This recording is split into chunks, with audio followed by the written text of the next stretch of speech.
A South African traditional healer summons the ancestors with a guttural call. Known as sangomas, they treat a range of illnesses and even claim to communicate with the dead. Millions of patients regularly consult these healers, and the business is believed to be worth hundreds of millions of dollars every year. But it wasn't always the case. Phepsile Maseko remembers how the industry suffered during apartheid, when it was heavily marginalized by the white minority rule.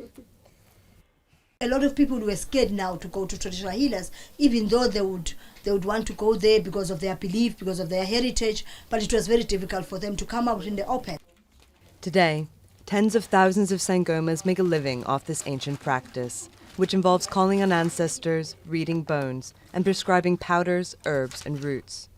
Their popularity has put pressure on the government to formally recognize and regulate the sangomas, whose supposed cures have at times been fatal. The aim is to ensure that all legitimate sangomas are endorsed by the newly created Traditional Health Practitioners Council, and to cut out the bogus healers who exploit the population's trust in traditional medicine. I knew that when I'm coming to her, I'm going to get a cure.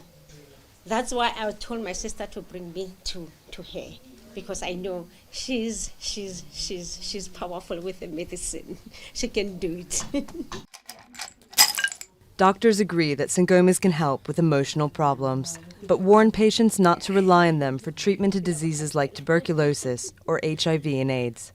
A traditional health practitioner who is providing you with an African traditional medicine, for instance, which we know don't work in the way that they need to, in the way that a biomedical intervention based on antiretrovirals will work, if that's what they're providing, you're simply not going to get better. But with 2 million HIV-positive patients on antiretrovirals, many South Africans continue to hedge their bets, holding both modern and traditional beliefs in tandem.